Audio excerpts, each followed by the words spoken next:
ప్రముఖ నిర్మాత బండ్ల గణేష్ సంకల్ప యాత్ర పేరుతో తిరుమలకు పాదయాత్ర చేపట్టారు. షాద్ నగర్ శ్రీ వెంకటేశ్వర స్వామి ఆలయం నుంచి తిరుమల వెంకన్న స్వామి కొండకు పాదయాత్రను ప్రారంభించారు. ఈ సందర్భంగా బండ్ల గణేష్ మాట్లాడుతూ ఆంధ్రప్రదేశ్ రాష్ట్ర ముఖ్యమంత్రి నారా చంద్రబాబు నాయుడుపై పెట్టిన అక్రమ కేసులు కొట్టివేయాలని, జైలు నుంచి క్షేమంగా బయటికి వస్తే నడుచుకుంటూ వచ్చి శ్రీ వెంకటేశ్వర స్వామిని దర్శించుకుంటానని మొక్కుకున్నానని తెలిపారు. తాను చేపట్టే సంకల్పయాత్ర రాజకీయ యాత్ర కాదని, చంద్రబాబుపై అభిమానంతో మొక్కు తీర్చుకునేందుకు చేపట్టిన పాదయాత్ర అన్నారు. తనకు దైవ సమానమైన పవన్ కళ్యాణ్ జన్మనిచ్చిన తల్లిదండ్రులు, తాను పుట్టిన గడ్డ షాద్ నగర్ ప్రజల ఆశీర్వాదంతో పాదయాత్రను ప్రారంభిస్తున్నానని తెలిపారు. చంద్రబాబును ప్రతిపక్ష నేతగా ఉన్నప్పుడు తప్పుడు కేసులు అరెస్ట్ చేసి 52 రోజుల పాటు అక్రమంగా జైల్లో నిర్బంధించారని, ఆ సమయంలో తాను ఎంతో మనోవేదనకు గురయ్యానని తెలిపారు. చంద్రబాబు సురక్షితంగా జైలు నుంచి బయటికి రావాలని, పెట్టిన కేసులు కొట్టివేయాలని కలియుగ దైవం శ్రీ వెంకటేశ్వర స్వామిని మొక్కుకున్నానని పేర్కొన్నారు. 7 రోజుల పాటు కొనసాగే పాదయాత్రలో తిరుమల చేరుకుని తన మొక్కులను తీర్చుకుంటారని బండ్ల గణేష్ తెలిపారు. అందరికీ నమస్కారం. సంకల్ప యాత్ర ఇది రాజకీయ యాత్ర కాదు, దైవ సంకల్పం. దేవుడుకు మొక్కుకున్న మొక్కు, దేవుడు నాకు ఇచ్చిన నా కోరికను తీర్చినందుకు ఆయన మొక్కును రుణం తీర్చుకోవటమే. దయచేసి ఇది రాజకీయ యాత్ర కాదు, ఏ రాజకీయ పార్టీలకు సంబంధం లేదు. ఇది నేను అభిమానంతో వెంకన్న కొండకు ఇక్కడి నుంచి నడిచి వెళ్తున్నా.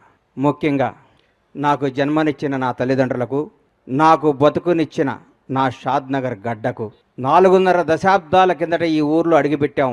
మామూలు కుటుంబంగా అడుగుపెట్టిన మాకు ఈ స్థాయి, ఈ స్టేటస్, ఈ అంతస్తు ఇచ్చిన ఈ షాద్ నగర్ గడ్డ ఈ ప్రపంచంలో నాకు ఎంత ఇష్టమైన గడ్డ. నా జీవితానికి అర్థం చెప్పి నేనున్నాను అని నన్ను ముందుకు నడిపించిన నా దైవ సమానులు పవన్ కళ్యాణ్ గారికి ఈ సందర్భంగా ఇంకొకసారి హృదయపూర్వక కృతజ్ఞతలు తెలియజేసుకుంటూ నా అడుగు ముందుకేస్తున్నాను. ఇది విచిత్రమో దైవ నిర్ణయమో నాకు తెలియదు. నేను హైదరాబాద్ మెగాస్టార్ చిరంజీవి గారిని చూద్దామని పోయా. ఫస్ట్ ఆయన హీరోగా నటించిన సినిమా నా థియేటర్లో ఆడుతుంది. ఈరోజు ఇక్కడ సంకల్ప యాత్ర మొదలు పెడుతున్నా. ఎందుకంటే నాకు అదృష్టం ఏముంది, ఇది సంకల్పం. ఓ రోజు ఉదయాన్నే 4 గంటలకి 4:30కి నేను నిద్రలేసే అలవాటు. నంద్యాలలో చంద్రబాబు నాయుడు గారు అరెస్ట్. షాక్ అయిపోయాను. ఇదేంద్రా నాయన చంద్రబాబు గారిని అరెస్ట్ చేయటమని నేను అనుకున్నాను. చంద్రబాబు గారిని గుంటూరు తీసుకొస్తారు, అక్కడ బెయిల్ ఇస్తారు. బెయిల్ ఇచ్చినాక ఒక నాయకుడు, 15 ఏళ్ల పాటు ముఖ్యమంత్రిగా చేసిన మహోన్నత వ్యక్తి, 40 ఏళ్ల సుదీర్ఘ రాజకీయ జీవితం కలిగిన వ్యక్తి, ప్రపంచవ్యాప్తంగా తెలుగు వాడికి గుర్తింపు తీసుకున్న మహోన్నత శక్తి ఆయనకి ఎందుకు జరుగుద్దులే అనుకున్నాను. సాయంత్రం వరకు ఆ నిద్రాహారాలు మాని చూస్తూ ఉన్నాను, ఎప్పుడు వస్తుందా అని. రాంగాలే ఆయన జైలుకి పంపిస్తున్నాం అన్నారు. అప్పుడు కూడా మనసును చంపుకున్నాను.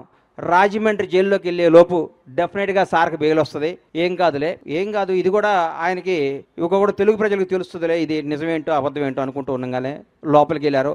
1వ రోజు, 2వ రోజు, 3వ రోజు, 4వ రోజు అలా రోజులు గడుస్తున్నాయి. సార్ బయటికి రావట్లేదు. లోపల ఏం చేస్తున్నారని చిన్న టెన్షన్, చిన్న భయం స్టార్ట్ అయింది.